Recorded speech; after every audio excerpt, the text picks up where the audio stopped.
I knew that as soon as I used a firearm to protect my life, that charges would be laid. That's the typical process that goes on in this country. The Crown seemed to have an agenda to make an example of me that would put the fear into every firearms owner in Canada that you are not allowed to defend your life. Ian Thompson spoke to him last week on the program. He is a man who has been punished just through having to go through the process of defending himself. And he has to defend himself against the Crown prosecutor upset that Thompson defended himself against 4 men firebombing his home. We are at a state in Canada where they don't want you using firearms for anything, ever.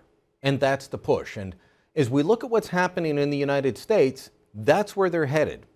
So I've got a warning to my American friends. Registration will lead to confiscation. And if you don't believe me, just look at what's happened here. Now, are they going towards registration in the United States?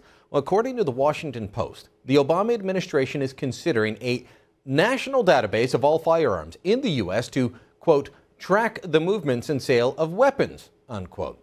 And if such a database comes to fruition, it will lead to confiscation. Last year, we ended our national long gun registry here in Canada. It was a national database of every rifle and shotgun in the country that was supposed to help police, well, track the movement and sale of weapons. Now, when it was introduced 20 years ago, critics said, hold on. If we register the firearms, they're going to be confiscated. And that criticism was just dismissed. It was ridiculed. Yet that's what was happening right up until the long gun registry was dismantled. As recently as last winter, law-abiding gun owners who had complied with the registry were having their rifles confiscated. In late 2011, hundreds, if not thousands of people who had legally purchased the Army Jaeger AP-80, a .22 caliber variant of the AK-47, were informed that their rifles had been deemed illegal and must be surrendered. The letter read, "You are required by law to return your firearm registration certificates without delay, either by mail to the address shown in the top left corner of this page or in person to a peace officer or firearms officers. You have 30 days to deliver your firearm to a peace officer, firearms officer, or chief firearms officer, or to otherwise lawfully dispose of them." That was sent out by the Canadian Firearms Centre. The reason for the need to surrender what had been legal firearms was simply cosmetic. The AP-80 looked too similar to the AK-47. There were no interchangeable parts between the two rifles. The rifles were vastly different in terms of what kinds of ammunition they used. They also had vastly different uses, but they looked the same.